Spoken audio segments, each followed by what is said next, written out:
Yeah, I mean, the emotional labor that one may feel when you are confronted by ideas that are dismantling your preconceptions, that's sort of the emotional labor they're talking about. And they just don't want to confront the fact that their preconceptions may possibly be wrong. Yes, it is an emotional labor, but it's almost for your good to constantly question your preconceptions and try to grow as a person. So we were talking a little bit about like civil forfeiture, and I said that's a form of tyranny, Sure. right? And I think we've sort of established that each person should have some form of personal liberty, and tyranny is sort of in direct opposition to that. I'm losing my train of thought.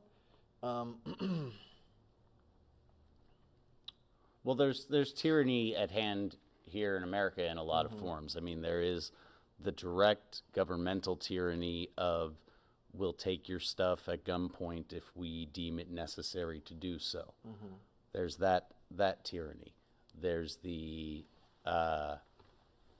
tyranny of, you know, technical taxation without representation because your representatives no longer represent you. Your representatives represent Right. lobbyists, Correct. not you. Yeah. That's tyranny. But there's also, social tyranny. The the tyranny of social exclusion. That's a form of tyranny. Right. As Some well. of these principles came about in the Enlightenment era, out of the American Revolution and the French Revolution, right? So where we set these guidelines where we needed protections from tyranny, and I think in that framework and even in today, I accept the power of authority as a necessary thing, unless you want to have a straight anarchistic type society, which is going to run super inefficiently. So having some form of authority gains you efficiency, but it's also extremely dangerous when used as a weapon, which then transforms that into tyranny. So you can have tyranny from a central authority like a government, or a bad boss, or whatever. But I think the times we're living in today, we're seeing a very large rise in the tyranny of the majority. And since, and you can take the examples of this as identity politics, urban liberal domination of social media and news, domination and alienation from university elites over culture and youth education. Right. So when will of the people now means will of the most vocal and powerful people over the rest. Right. And Yeah, we've taken squeaky wheel gets the grease and applied it to society. And what's so funny about the idea of Twitter, especially about the idea of Twitter being the tyrannical majority, is that they're actually just a very vocal minority, and they don't speak for most people. They don't speak for most people, but they speak to most people's fear of being excluded by some group. right. And I think most people aren't in the business of making decisions for themselves. So the fact that popular media is dominated by these thoughts and ideas, it turns what is a vocal minority into a majority. So Sure. when I was younger and I was exploring these thoughts of sovereignty and autonomy, I consider them liberal ideas. Like I always considered myself a liberal, and I think that I Right. still do for the most part. Right. But the idea of what it means to be a liberal is shifted away from the ideal definition that I saw for myself. Right.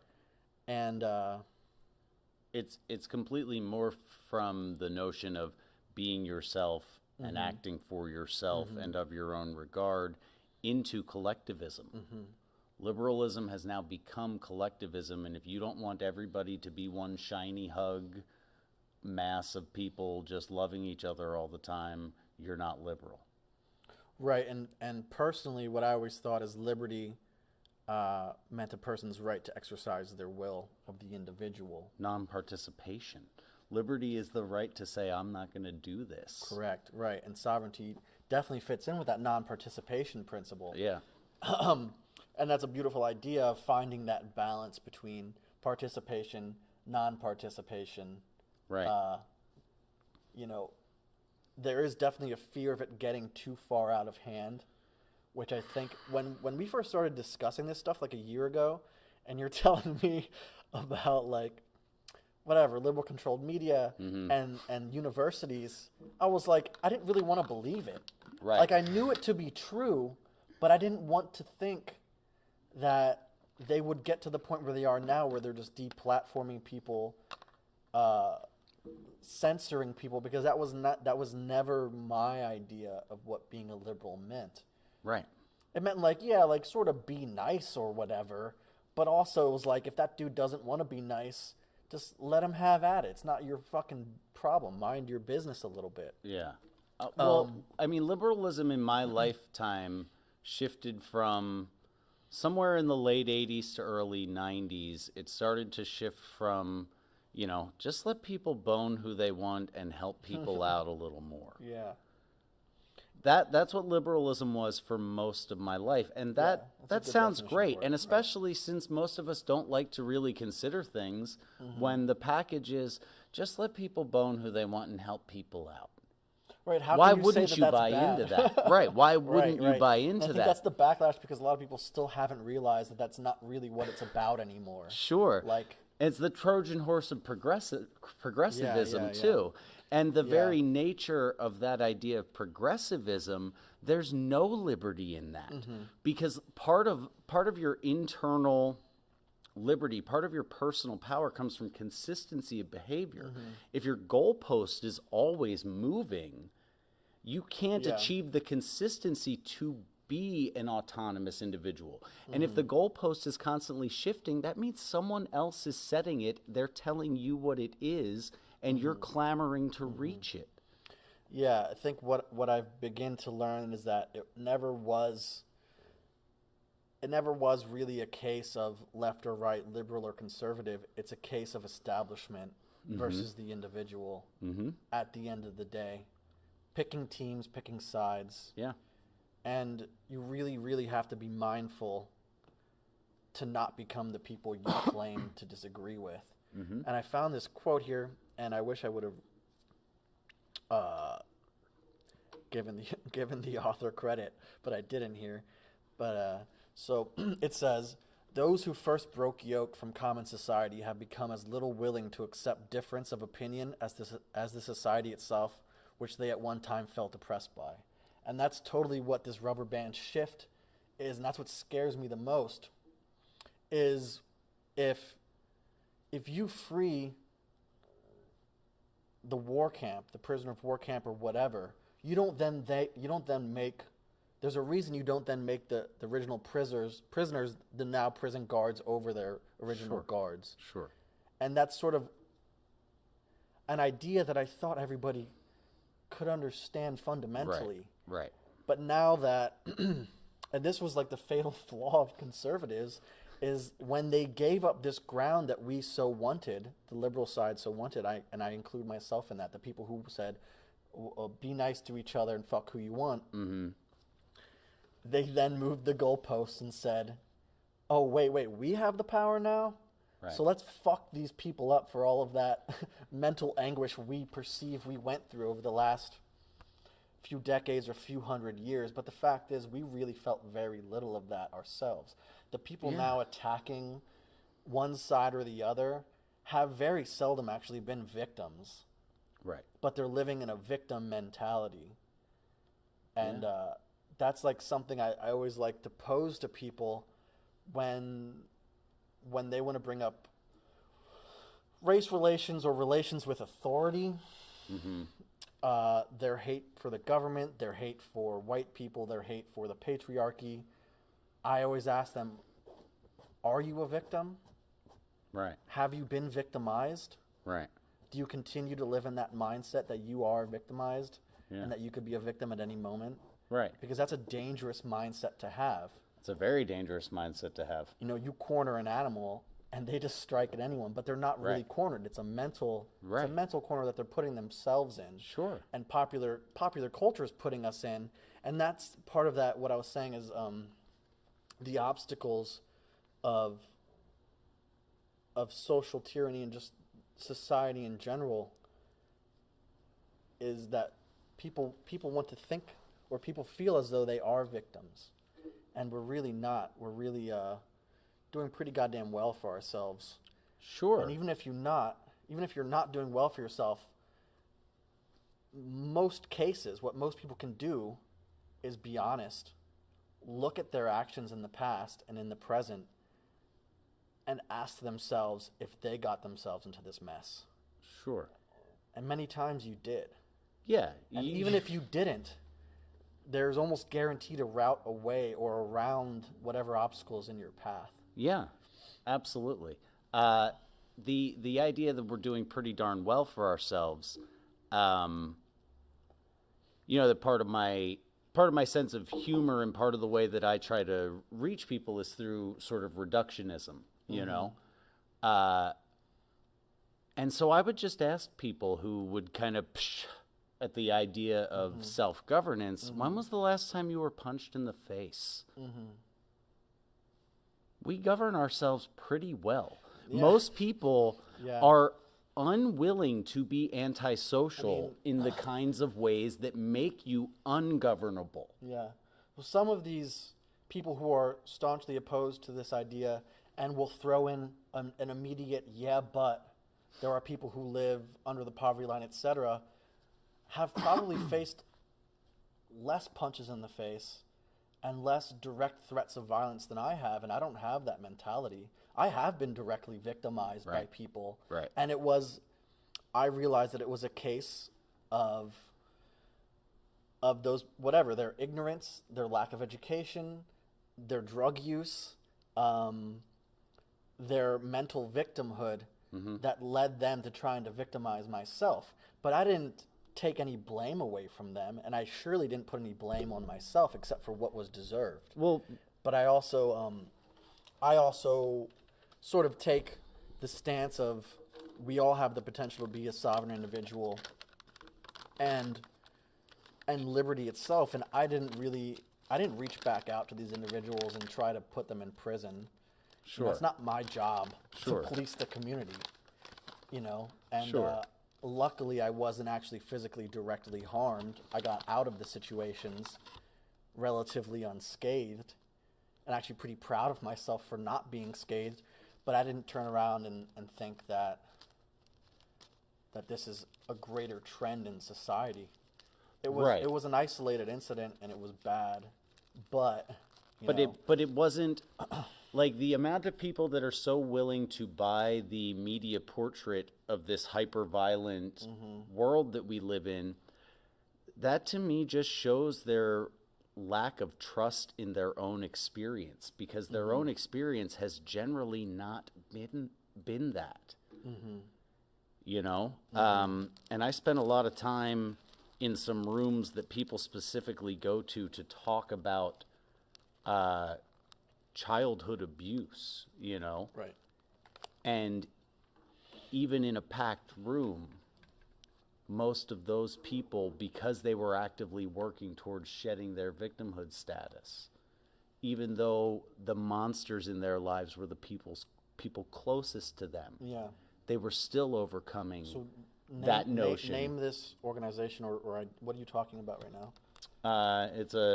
It's adult children of alcoholics. Right. So I want to ask you what the difference is between someone in ACA, which is Adult Children of Alcoholics, and someone who goes to like AA or NA, because what were we saying earlier before the stream started?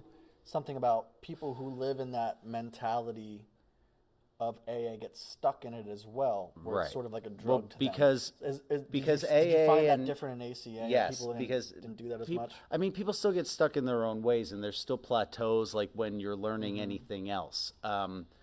But the other programs are what I would call the substance programs. And the symptom and the substance are the focus. ACA, the behavior, is the focus.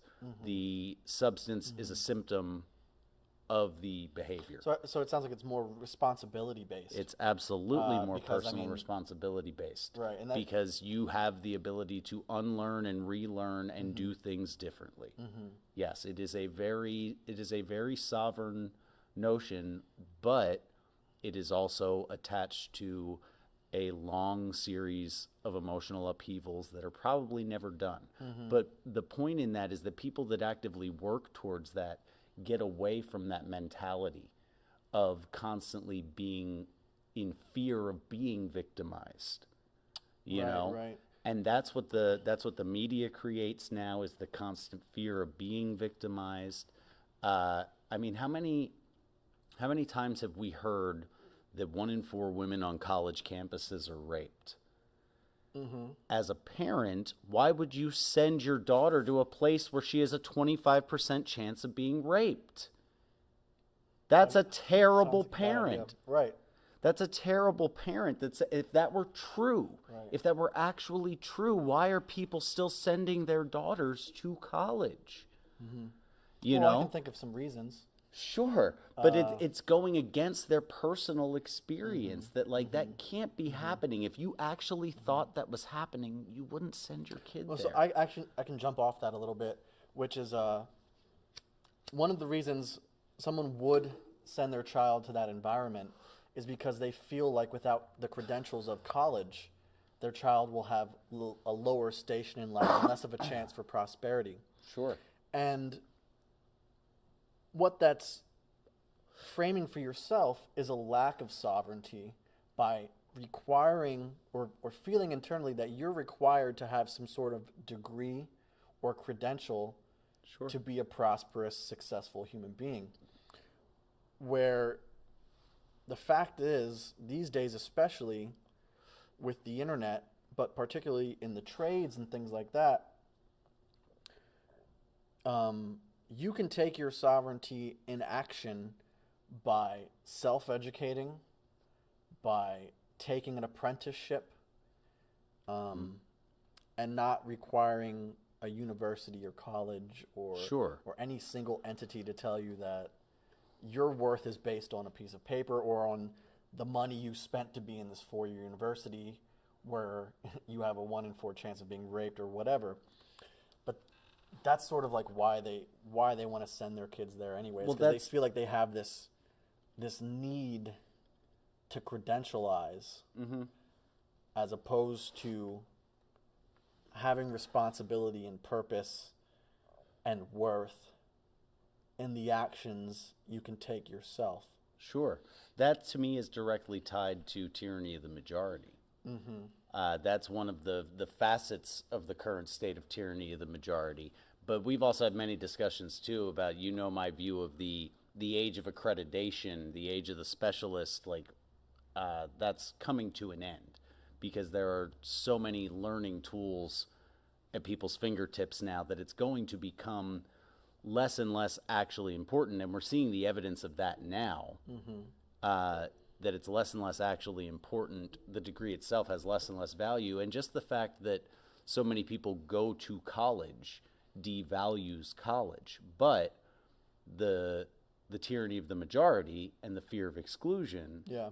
make it very difficult for a Well, person to make a choice counter to that. You know, when you're in high school and they're talking to you about college and stuff, and they say, if you have a 2-year degree, you'll make this much. If you have a high school diploma, you'll make this much. You have a 2-year degree, you'll make this much. You have a 4-year degree or post grad degree, Right. you'll make this much more than the average person. And I recently saw a chart based on that information, and over the last, I think, 10 years, that percentage of getting a graduate or postgraduate degree, the amount of money you're making over the person who takes a different career path and doesn't choose college has gone down like 400%. And part of that is due to costs of school, but that is also due to the fact that now everyone has this 4-year degree, and your skills aren't even needed. Right. But you are saddled with the debt. Right. Right. Yeah, that's the odds of going to college and coming out of college thinking for yourself and acting for yourself are exponentially slimmer than somebody who goes to a trade school, even, much less somebody who just hops on with a neighbor they know that fixes roofs and just starts doing it, you know? And I think there's probably some cultural implications to that as well. Like, I grew up in a place where almost everybody in the neighborhood did some sort of side work, but a lot of times we did it for each other, and we had an insular economy in that kind of way. You know, our neighbors across the street would babysit us in the morning because my parents had to leave before the bus came, you know, and we would take care of their lawn. You know, there was always some sort of like community sovereignty in the not so far away age that I grew up in that I think is lacking now. And so people finding early on in life that they have useful skills is far more rare now.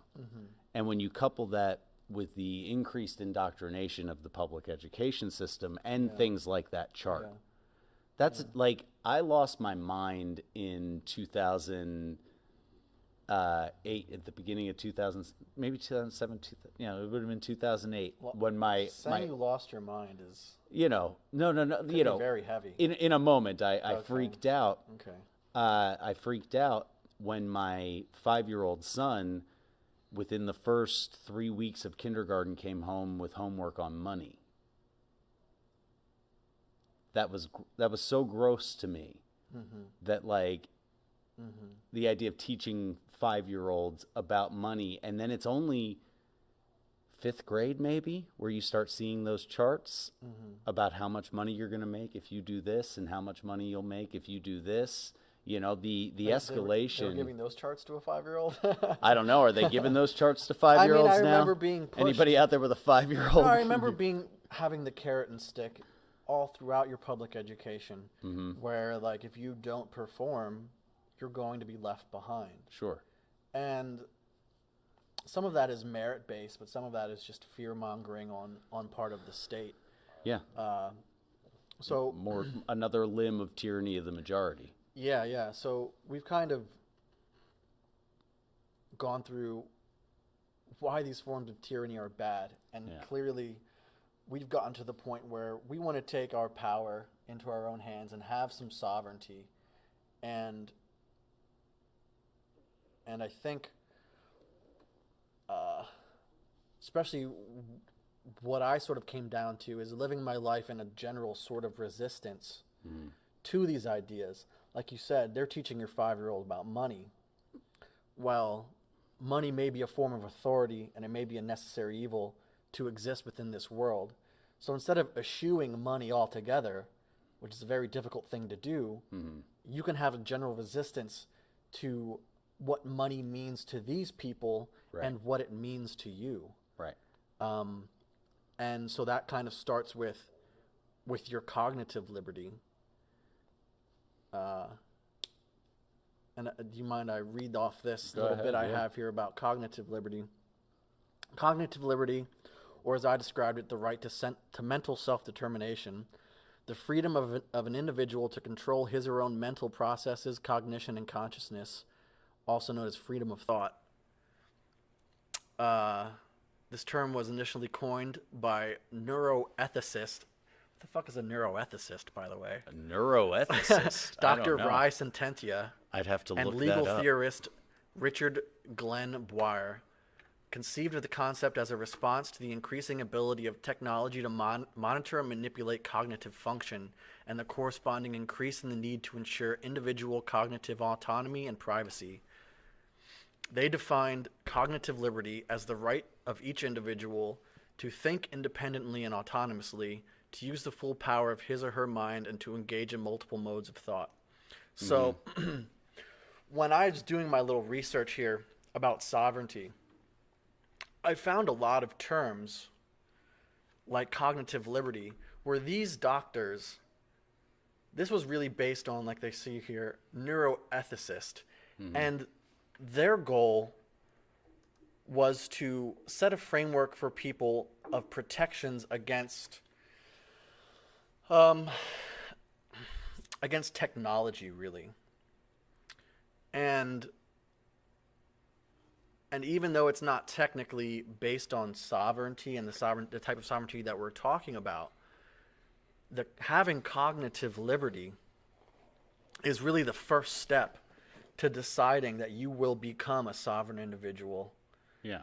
And that you can live in these ways to then act on your sovereignty. So after gaining your cognitive liberty, I feel as though a person can then act upon their positive liberty, which means if you I don't know what you define liberty as. I'm not a definition machine. Sure. But negative liberty means the rights you have against someone infringing upon your liberty. Right. And positive liberty means a person's right to act upon their free will. And well, I think that person's right to act upon their free will and how willing they are to exercise it, I think it, for most people, the hesitance was still always tied back to that fear of exclusion from the group. Like positive liberty is almost in line with the notion of a privilege. You get to have positive liberty when you don't want to be invited to anybody's tea party, when you don't want, as Owen Benjamin says, the fancy pants and the lollipops, when you don't want that stuff, when you don't let the shekels make shackles, you have to have already made those decisions, and then you have the privilege of positive liberty. Like it's a direct product of merit. Positive liberty to me is a direct product of merit, whereas negative liberty would be inherent. What someone can't do to you is God given, but what you get to do is a result of rights of you. In America is what we would perceive as negative liberty. Right. Positive liberty is taking some action for yourself to become sovereign, to become an individual, to flex your individual muscles, and actually take steps to creating these insular economies and things that we can talk about. 1 second here, just to direct to the chat. You said you're not a definition machine, and Mr. Pink, our pal Mr. Pink, responds, "You mean a dictionary?" Because he is the definition machine. So thanks for the love. Thanks for being here, Mr. Thanks. Pink. I'm not a dictionary either. Do you have something to talk about? Because I have to pee. I was gonna ask you the same sort of thing. What would you like to ask me? Which is do you have something you want to talk about? Because I have to pee. Oh, okay. But either way, I'll read my little. We both just said you just saw two grown men with beards say pee. Gotta go urinate. I gotta pee. Do you want to? Out of my Go keek. ahead. I'm gonna read about positive liberty. Okay. So we were just talking about positive liberty, and the quote I have here is, "I am my own master," as opposed to some other shit. So positive liberty, the possession of the capacity to act upon one's free will. Survival now hinges on the necessity of charting one's own course. Structure and agency are central to the concept of positive liberty, because in order to be free, a person should be free from inhibitions of the social structure and carrying out their free will. While structurally, the isms, racism, classism, etc., can inhibit a person's freedom, positive liberty is primarily concerned with the possession of sociological agency. It is enhanced by the ability of citizens to participate in community and have their voices, interests, and concerns recognized and acted upon.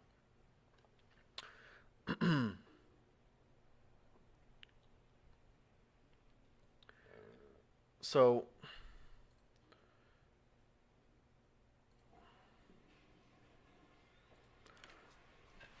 these merits or temples of positive liberty really falls down into acting upon your self-agency. Are you done peeing? I'm done. I'm done peeing. Acting upon your self-agency is positive liberty. Correct. Is So- that what you so- just got to there? Right, well, this even though I wrote this myself, I sort of have a problem with it. It is enhanced by the ability of citizens to participate in community and have their voices, interests, and concerns recognized and acted upon. And that's sort of unsovereign, in my opinion, because I don't really give a fuck that much about my citizenry, you know? So it just falls super in line with a little SJW shit where, like, my voice needs to be heard. Right. And you need to make changes based upon how I feel. Sure. And the difference here is the citizen, I'm a citizen of myself. So the community is what I set it as. The community is my mind, is my life, is my friends, is my place of business, my work. And then it can go to my physical community, like, you know, the city you live in, the neighborhood you live in, the state, the country, Right. the world, etc. So, can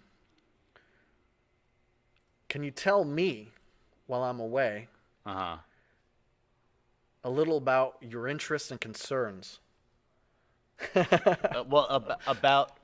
I can about that kind of idea too, about the definition of community, and I'll start that by saying I do actually 100% understand your take on that, and I understand why that take is so prevalent now, but most of my formative years I spent in two environments, two neighborhoods that really did care about their citizenry and really did come together as a neighborhood and as a community on a very regular basis. And we all sort of helped each other and looked out for each other.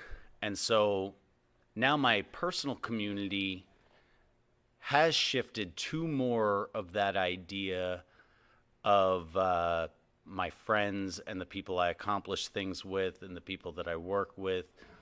That's my community, but a part of me still very much longs for the community of my youth, which was an actual physical community surrounding you in all moments and looking out for one another.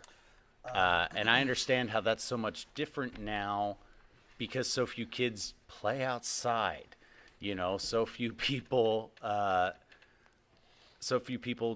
do things anymore. Like it's like a $15 permit in the city of Reading to have a block party, and we don't have them. Well, you know, what I just heard you talking about a little bit reminded me of the idea that we brought up before about this breakdown of community. As I was pissing in there, I'm thinking, I haven't felt part of a community besides the people that I chose to be around for quite some time. And even now, I'm not sure if I'm really part of a community. And I think that comes down to the breakdown of community within Western society and the breakdown of the family unit, because that's where community really starts. It starts within your family, and then your family decides when you're reaching out to the rest of your neighborhood, to your neighbors, and then that's how you forge a community. And these ideas of family have really been thrown away, probably starting right after World War II, Right. where you then started to have the breakup of the family and then the implementation of the welfare state. The baby boomers, what's their thing? Fuck, sucker, get If high. if I can't snort it, smoke it, suck it, or fuck it, I don't care about it. Yeah, so that idea is That's- really carried on. Boomer logic 101. And that idea has really subverted the idea of sovereignty. Those people began to believe that they didn't need their community, they didn't need their family. Right. They had a community of the self, where the individual was not, I like to exalt the individual over the state, but Sure. you need to have the individual be part of a loving community to have any basis that doesn't then fall back to nihilism or hedonism. Sure. Sure. I think that, Gavin McInnes does that bit about how the boomers are the first ones to introduce the concept of the self. Like if you went up to some guy working on the docks in New York in 1920 and were like, "Hey Eddie, how are you doing? How you feeling? Right. Right. How's your but really all they did was they took, it's the spiritual warfare model of subversion through substitution or through replication or through what's the word I'm looking for? A copy. That idea is a bastardization of the notion of self-sovereignty, because that's when the notion of the self really started to make public headway, was during the Enlightenment thinkers, with Locke and Hobbes and everyone else. They took that idea and bastardized that idea of the self into the idea of the self being entirely self-serving, not self-acting. And when you start living in a self-serving way, especially in my personal experience, if I'm living in a self-serving way entirely, my actual ability to make decisions for myself starts to diminish. I can't make decisions for myself when I'm busy self-serving, because I'm busy serving that master and making my decisions based on that. Can you name that master for me? Anything. It can be any other thing. It could be money. It could be a substance. It could be anything else. And that's the concept of the self that the boomers were into: prosperity, bliss, and living happiness all the time. Margaritaville. Like, you're just a slave to those desires at that point, and you're removing yourself from your autonomy, and your chance of being sovereign then seems to go out the window. And that is my personal experience in being wrapped up in one thing or another, whatever it was, whether it was a relationship or or drug use as a kid or whatever. Is this thing still running? Yeah, it's still running. It's just, Piece of shit. yeah, it's just this. So those people got to focus their time on the self, or on those pleasures on the other, due to the prosperity that the country and the Western world as a whole was experiencing at that time. And so there was this social shift towards basically hedonism, but the economic shift began to move in the other direction, where it was not able to support that form of decadence anymore. So now you have kids who still want to fuck, suck, and smort, and schmort, and schmort, and sniff. And but they don't even have the money to support that lifestyle. Sure. And they're literally like 1 foot in the grave at all times. And that's led to this disparity and nihilism that we're seeing today, where like being a black-pilled nihilist is like is neato. Well, but that's like most of the black-pilled nihilists are like what in my day we would have called like mall punks. Uh, when those of us who were out actually, creating a scene and booking and promoting shows and doing all that sort of stuff, like 5 years after us, there was kids that got to call themselves punk rockers because Hot Topic was big. Sure, So- sure. so- I'm taking it to an even more extreme level than that. When I say black pilled, I mean like literally, they're living their lives after taking that black pill. That there is no real point to any of it. That we also likely have no way out of this. Right. This form of downfall that we're seeing. But why I equate that to the mall punk is it's because they took the first bit of information, decided it looked good on them, and ran with it, and that's how they got there. Posers. Right. Right. They're not actual nihilists. Yeah. It's just another way to dodge Yeah, I self-responsibility. mean those kids are posers, and they're pop culture followers of whatever the flavor of the week is, and the flavor of the week right now is the nihilism shit. Sure. But the kids who are really black pilled are the ones shooting up the schools because they're taking action on this flavor. It's they're actually the ones driving it. It's those sub communities who are literally living this shit. They're not posing the black pill. They're fucking killing themselves. They're either Sure. killing themselves or fucking themselves to death, Sure. or they're going out and they're killing other people. Yeah. And maybe the white suburban kid is going and shooting up schools, but it's the same thing in the urban black community. That same shit of they're living it. They're not posers. The rappers Yeah. are the posers. The real kids, black pilled, Right. are fucking killing each other. So But what's interesting is always that the kids that the black kids that swallow that black pill are usually fed that black pill by posers that aren't living it themselves. Because it's very rare to find somebody who truly believes that life is pointless, that strives after fame, notoriety, acquisition, all those things. yeah, yeah. So the Well, I suppose they're coming from a basis of more economic disparity, where the middle class kid, like, they have a suburban house and they have a 2-car garage. it's existential disparity rather Correct, than right. economic Yeah. disparity. But there used to be more healthy responses to that, and this is part of me that longs for that physical community. And it existed in basements and fire halls all over the place. It existed in forts in the woods that kids from 3 neighborhoods that those woods backed up to collaborated on together.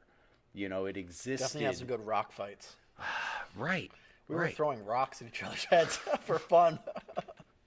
Oh man, good I mean, times. still. Every now and then there'd be like a homeless bum would start inhabiting your little woods fort, and you'd have to kick them out. Yeah, yeah. That was always. Well, that didn't happen so much in the neighborhoods I grew up in, but I imagine here Well, yeah, on I the was- skirts yeah, I of the was city, right on the outside sure. of the city. So like every now and then, like usually like one a summer, you'd get a guy sleeping in there for a couple nights, and we'd have to like be like, "Hey, get the fuck out of here."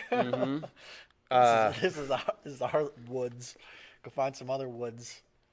But that was a healthy coping mechanism. Even as messed up as like the Orange County Gilman Street scene of the births of like the real American punk rock scene was, as messed up as it was, that was way healthier than a bunch of nihilist kids saying, fuck it, let's get drunk and let's screw ourselves into distended anuses by the age of 20 and all That of is that stuff. I happening, mean, yeah, like Yeah. nihilism is fruitless every time. And it's Yeah. another case of that lack of autonomy that directly ties you to the likelihood of ignoring your personal experience. Yeah. Adopting this view has not done anything for you, and it's Yeah. in fact made you less I'd- able to make I'd choices. love to have like a really staunch atheist on the pod sometime and have a conversation about nihilism, because while not all atheists are nihilists, Right. but I still feel like without any form of that's not even moral framework. If we're just stardust and meat bags, what is the fucking point? Without a purpose-driven life, what's driving you? Right. So I'd like to hear someone who's really like staunchly atheist have a conversation with us, because you're more religious than I am, and I'm Gnostic. I'm not agnostic. I'm Gnostic. so. Yeah, I mean, well, to me, I like the idea of the tip of the wedge more than the slippery slope, right? So because of that, like, atheism to me is the tip of the wedge for nihilism. And to me also, moral relativism is akin to nihilism, because when you believe everything's good, you don't believe anything's good. Yeah. And that's the same thing. thing. We'll definitely have some future episodes about things like that, particularly the moral relativism, which is like, it's pretty fucking sick when you think about it, because it's the implications of it and the way that it's being executed upon in our society that really gets dark. Mr. Pink made the interesting point here that's why a lot of people gravitate towards gaming. That's their community now. Because game communities, that's where they get their community outlet and a place where it's okay to be a weirdo. Yeah. And they have it that way now. I love games. I love gamers. And gamers are the most oppressed people on the planet. I do feel like if you are in those electronic communities all the time, you may not be conscious to the physical tyranny that is actually attacking us, because you get to live inside your virtual world with your virtual friends who mostly agree with each other. Sure. And you may forget that outside, we're beginning to have our liberties infringed upon further and further. We're like, that's sort of a shortcoming of some people, where you're like, as long as I get my smokes, I'm cool. As long as I get my drink, I'm cool. Sure. As long as I get to play Hearthstone, I'm cool, bro. Yeah. But that will eventually lead to a failing of us just not ever taking action at all. Well, sure, but that's a lot of the gamer community in particular. I mean, there's plenty of 30-year-old boomers in the gaming community, you know. There's plenty of I got my smokes. Sure, for sure. I can do my thing, and that's cool, and that's all that I want. But the gaming community has also brought us in the last 5 years some of the biggest social blow-ups, you know, and some of the biggest spotlights shined on sort of societal ills, for lack of a better term. Yeah. So we're like 2 hours in, and I wanted to get to this idea of self-actualization. Oh, yeah. And the quote I have here is, what a man can do, he must do, right? And in parentheses, I left for myself, you must explain this. There's a caveat here. What a man can do, he must do does not mean what you can do for kicks. Right. Or not, what does my pussy want to do today? And it's not purely feelings are good and that's why my actions have been taken, because I like feeling good feelings. Like, that's all garbage. And it's not okay. It's not finding your bliss. That's not self-actualization, and that's not what you can do. Yeah, it's not virtue signaling on the internet. What you can do is live for a purpose greater than yourself. Good point. And some people do actually wake up in the morning and they ask their pussy what it wants to do today. So this is not taken out of context. Some people ask their pussy what it wants to do. Some people, you know, ask their husband before he takes a morning shot, how are we doing today? And he takes the shot and says, we're going to do okay. For sure. I mean, for there's sure. all sorts of things like that. I mean, no one's perfect, and I have my own problems with that, where, like, I love eating food. I like being a fat But fuck. that idea of what you can do, we've limited it to what I can do right now to gratify myself instantly. But what you can do Right. is ignore your self gratification for a greater purpose. And that to me is what self actualization is. It's Right, not right. about your bliss, it's not about vibrating at your highest frequency, it's not about transcending physical reality.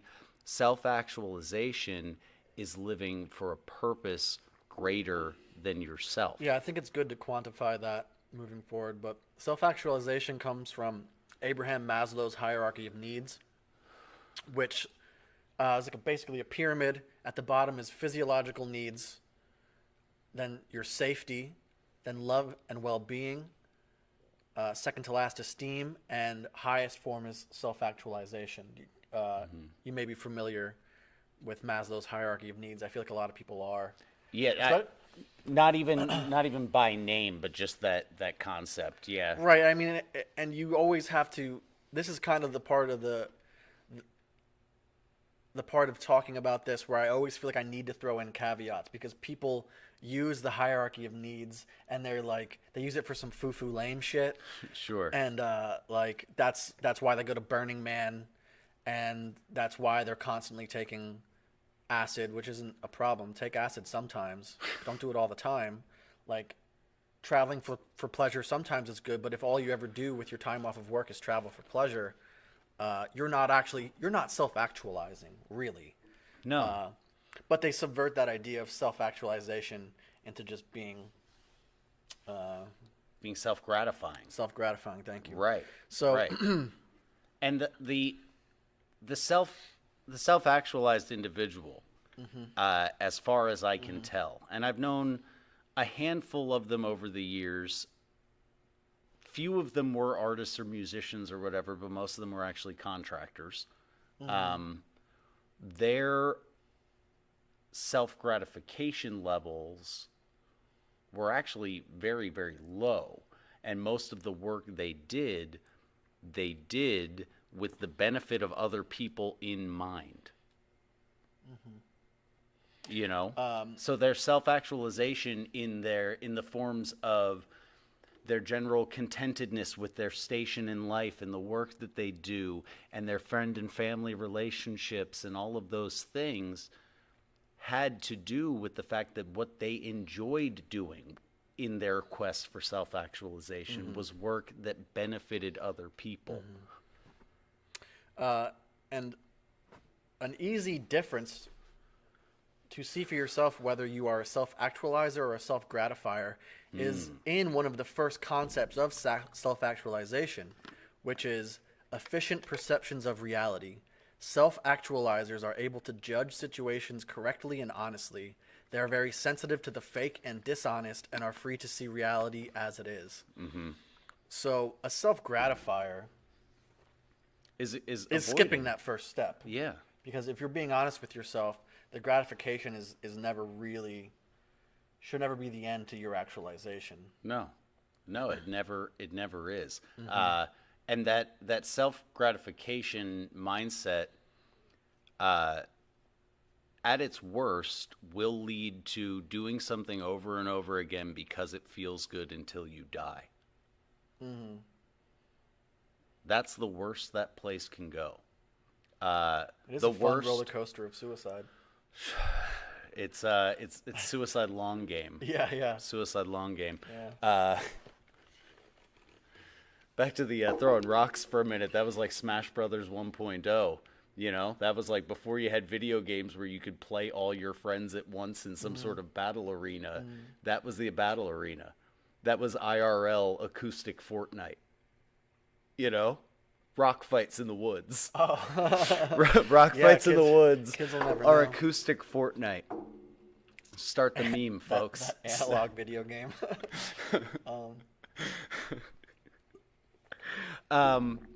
But that self gratifying path will always lead to some sort of internal strife or doom. You can't serve more than one master, and if the master you're serving isn't a purpose greater than yourself, you're going to destroy yourself with that behavior.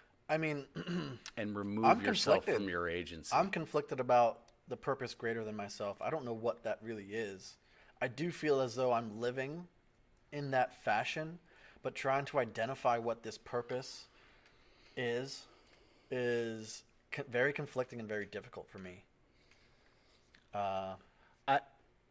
I would say that you just personally, like, don't give yourself enough credit for your attunedness to a greater purpose, because even the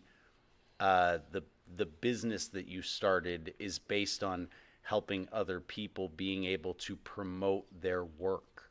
Yeah. You know, so for a man your age without children, your ties to a greater purpose are far higher than average in our society today. Far, far higher than average. Cool, bro. Thanks. Well, you can see it. I mean, most people your age, you don't really mess with or get with because they're not doing the things you're trying to do with life, and they don't share your goals. I guess it comes back to that feeling like a phony. Most people feel like they're phonies, and that's because probably most of society is very phony. The perception that you have of the government or of the community is so phony. The relationship people are having with their church becomes super phony, and then they get lost along the way. So for me, maybe I think it was the disillusionment with society, and then also an alienation of family made me feel like a super phony, and it's tough to find like what is just to nail something down of like, this is my purpose. I sort of feel like the best way forward for me is to take action and to allow the purpose to materialize as I'm moving forward. Sure. And it'll name itself at some point. But Sure. to get myself I would call wrapped up- that letting God's will work in your life. I know you don't love I know you don't love that, but that's what you're describing in secular terms. Dr. Live Dog. That's what you're in secular. all You right. just said In secular terms. like the same way that the New Agers of the 90s and early 2000s said universe every time they meant God. Like not attaching yourself to what a purpose is, but just taking action and letting it reveal itself. Yeah, is one of the last times I what I tripped hard call on God's acid, will. I was living at that farmhouse, and I was like freaking out a little, and I went out into the backyard, which is like a field, and I laid in the fetal position, and I was like, I was praying to Earth Mother. So that reminds me of that new agey shit. Praying to Earth Mother. Yeah. Right. Yeah. Just saying God without saying God. Yeah. That was really high. So after efficient perceptions of reality for self-actualization, we come to comfortable acceptance of self, others, and nature. Self-actualizers accept their own human nature with all its flaws. The shortcoming of others and the contradictions of the human condition are accepted with humor and tolerance. Sure. Which is part of the clown pill. You know, that's yeah. where a lot of clown world kids are, which is why I have hope for the honklers of the world. Oh yeah, to be a sovereign individual, you must accept the contradictions of the rest of society, and even some of the contradictions that you live within your own life, to continue to take action and not go too mad, Well, it's the spinning in circles. like, you're a hypocrite when you're doing something you know is wrong and you're justifying it. You're not being a hypocrite when you know it's wrong and you call yourself out on it. You cease to be a hypocrite, and you start to become a person who's working towards fixing their issue, you know? And it's that kind of thing. Do you need to atone for your hypocrisy? I mean, Yeah, you can call I mean- yourself out, you know. Like, Yeah, I still I feel like you're a think- hypocrite, though. I think if it's like you make one meal, you're not a chef, right? You got to wander into those woods of your hypocrisy, and you may have to find your way out and maintain yourself outside of that for long enough for other people to change. But the drive for that still has to want to come from you. And that in there, what was the thing you just read? The efficient Comfortable- perception of reality, comfortable acceptance, all of that still to me ties back to that one fear, It's an acceptance of human nature with flaws. that the acceptance of that one fear of exclusion from the group. Yeah, it's definitely a challenge. I don't think I'm it's self-conscious possible. about what other people think of me. Sure. For sure. And it's part of it, though, I just accept and I have to move forward. Other times I have to work against some of these things. Mm-hmm. But I'm definitely always kind of judging myself from the outside of what people who don't even exist think about me. And I think a lot of people do that. And that's part of that social alienation that you got. Well, what could be comes from a further? lot of What places. could be further than acceptance of humanity and its contradiction than trying to establish a narrative in the first place? That went over my head. Say that again, please. What could be more opposite of the acceptance of humanity and its contradictions than the trying to establish a narrative of how humanity is supposed to behave in the first place, how your society is supposed to conduct itself, what you're supposed to think and not think. Right. That definitely comes back, ties in perfectly with the idea of self-sovereignty and the idea of like true liberalism is you shouldn't be putting any preconceptions on what society should be Right. outside of yourself. Right. Yeah. Yeah, so that like I think the way that you could boil all this down is until you inhabit the mindset of what I think about me is more important than what you think about me. The odds that you're going to shed those fears and start acting in your own actual self-interest rather than the proposed self-interest of the tyranny of the majority is really very slim. But it's also a potential tip of the wedge situation as well, because if you venture too far down that path of what I think of me is more important than what you think of me, you eventually will find yourself at that decision, is what I think of me more important than what God thinks of me, whatever idea of that you have. You know? That's a good point. I think that what I was thinking is you come to this crossroads of what do I think of me and what does greater society think of me, and do I want to continue existing within this society? So when you check out so far, you can no longer be an actor within society. And that's like I've criticized you about like what I've perceived as an unhumbleness. But it's just because you're very sure of yourself and you've already sort of taken that fork in the road where you say like, I don't really need to live in society anyway. Well, yeah, and More than I have at least. but like my self-assuredness is the self-assuredness of proven competence, and it's the efficient perception of reality. When I set out to accomplish a task with my hands, 99 times out of 100 it's accomplished. 90 times out of 100 it's accomplished up to all standards and under budget and all that type of stuff. What happens to you when you fail at a task? I'm a musician.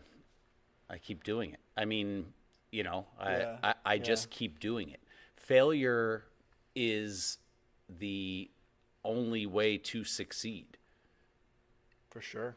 Failure is the only way to succeed, and anybody that's learned instruments can tell you that the way you face failure is to try again, or else you'd never learn to make a thing that sounds like music.